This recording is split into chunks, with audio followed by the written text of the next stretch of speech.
I see, and I suppose kind of bringing it back from that a small bit, how do you find the busking scene around Roscrea and Tipperary as a whole? Do you think it's in a good place, or is there anything you could say about? Yeah, but like I haven't actually busked in Tipperary in say about a year and a half. I don't know. I say about that long. It's been a long time anyway since I busked in town, but yeah, like I do often hear James McKelvey. He's a local guy in Roscrea. He does be busking there, and you know you do hear different people at different stages, and I think it's doing well enough. Like I see, yeah. So another thing that kind of changes a lot, and you kind of see people kind of coming and going, basically. yeah, you know you definitely do. And I suppose definitely, especially, you've done a lot of work to like raise awareness about important issues such as mental health, for example. How does it feel to give back to the community in this way? Well, yeah, it's just mental health has been something I've always been interested with, especially like when I was a teenager. I went through a lot of anxiety and depression, especially in my late teenage years. So it was kind of, I kind of really loved that feeling of being able to get through that and then kind of talk to people about it openly. And so far, the response has been good, like, so. Yeah, and I think people see that as very kind of empowering. You know what I mean? Yeah, but you know, especially with young guys, like it would be, I kind of want to talk to them nearly more so than girls, and that's not to say you know mental health definitely affects both equally, but I just think lads we don't talk about enough. Definitely, no, we just don't. Yeah, and I suppose kind of semi-related to that, like if we were to use Blue Murder as an example, like how would you view your music as an outlet to express a message, or like how much of it is just for fun in your perspective? Yeah, well, you know, it is fun to me. Like, obviously, I wouldn't be doing it if it wasn't fun. But I do notice myself if I kind of have to write every single day, or if I don't write every single day, I do find myself getting a bit kind of grumpy or moody or whatever. You know, it's kind of like it's the same if I haven't gigged in a while or I haven't haven't played live in a while. You kind of get that. I don't know. You kind of get that feeling like I have to do it. You know. I suppose, yeah, and yeah, you seem to definitely work very hard, and I suppose kind of in that regard, is there anything that you can tell us about what you've been working on? Yeah, like I'm working on my first album at the minute with Ragged Company Recordings. They're a label in between Carlow and Kilkenny, and it's called Red Stories. Um, I can't really say when it's out yet because we're still just we're working really really hard Yeah. on it, and I'm really enjoying it. So I don't want to rush anything. But the yeah, I suppose I've got a lot more aware of myself and a lot more aware of what's going on around me. And I suppose that comes with age too. I suppose I don't know, but I think it's definitely there's a lot more awareness on this album than previous ones. Yeah, I suppose it's definitely good to see the progression and different things you're doing. But I suppose, would you have any kind of long term goals? But I'm a big believer in trying to like stay in the present moment. Yeah.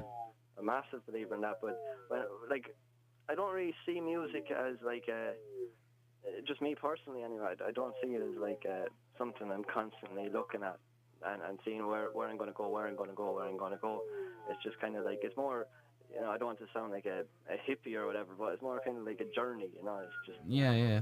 I'm just going wherever Just it's kind going to of go. see where the road takes it, kind of way.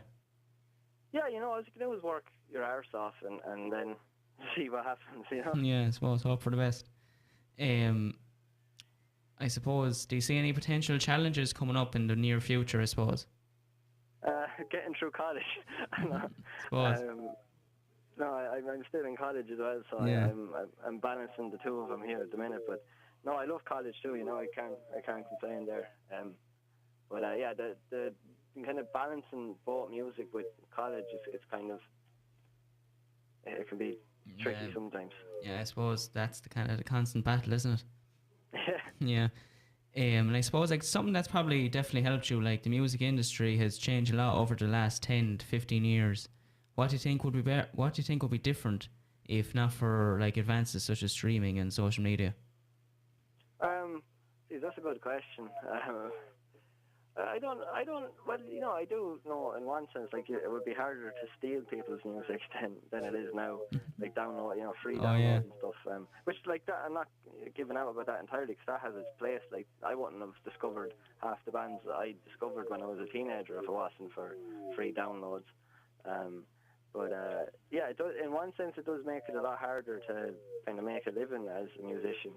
But and it kind of also, there's so much out there that is when you release something, then you're kind of like, I think like it's harder for people to find you with the way it is now. It's just constantly new music, new music, new music coming out, and I don't really Bit know how saturated to kind of way. say it again, Pat. Sorry, kind of things are a bit saturated, if that makes sense. Yeah, that's the way it is. It's kind of just like this big pool. Yeah. The web is.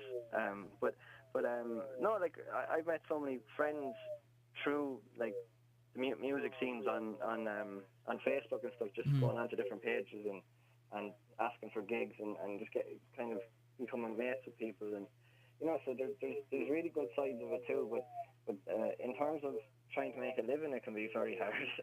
Yeah, though I suppose one of the advantages though is that there's definitely a big community aspect to it, and you have a close connection to fans and stuff like that. But have you ever got much criticism? Did it change anything about how you do things?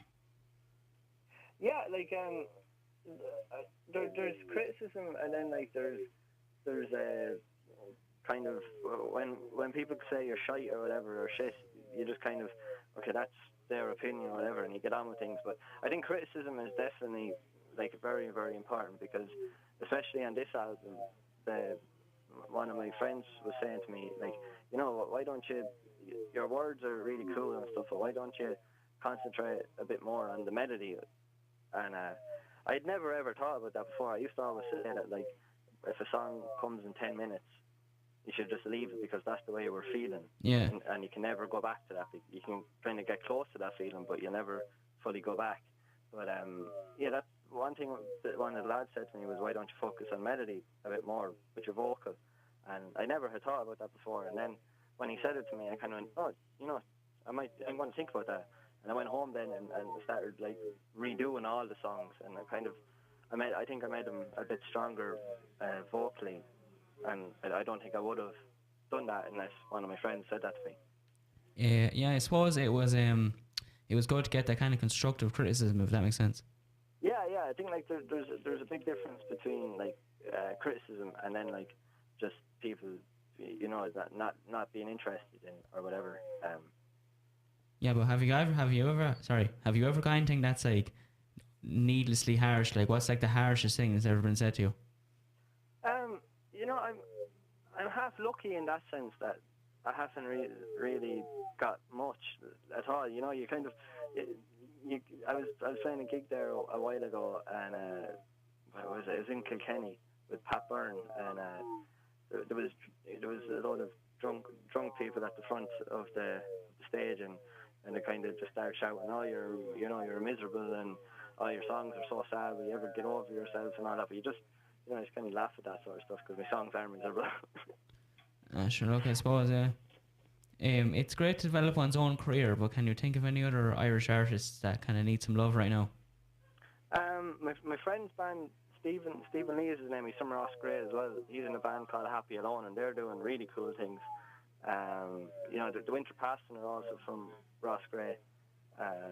But there's so much, so many kind of cool people doing their own thing in Ross Gray too. You have Darryl Hogan. He's in a band called On Kindness of Ravens. Nice. Michael Hutchison, actually, he's a local guy too, and he's putting on these gigs in town now called the Rambling House, or in Biddy's Bar on a Monday, the first Monday of every month. And it's just kind of a place for musicians and singer-songwriters and poets and even storytellers to get together and just, try out new stuff and see what, kind of test the waters, Yeah, well, thanks very much for sharing that anyway, and thanks very much for coming on. But I suppose just before we go, I have one more question. Yeah? What advice would you have for anyone that wants to start performing or singing? the advice I probably give them is just like, I think one of the best pieces of one of the best pieces of advice I ever got was to write a full page. If it's your own stuff you want to start doing, I think the best piece of advice I got was to write an A4 page. Just it can be absolute nonsense, but just get in the habit of writing every single day, and eventually then it will start to flow and it will start to come easier. And then in terms of like playing in front of people and stuff, like I sing, I still do be shitting bricks before every gig, but you just kind of have to just relax, really, and Kind of keep at it, kind of way. and keep at it. Yeah, Yeah. it's just something you have to stay chipping away at. Like I've been in cover bands since I was a kid, and I only started doing my own stuff then when I was about 19. So you just have to. It's just something you're gonna have to stay chipping away at, but you can do it. Like. Yeah, well, thanks for the very encouraging words. I hope that will encourage some to kind of give it a go. No worries, man. Right. So, anyways, thanks a million, Jack, for coming on. It's been great to talk to you. We've been wanting to talk for a while now. No worries, pal. No worries. Cheers for having me. No bother. Thanks. Bye. Thanks, pal.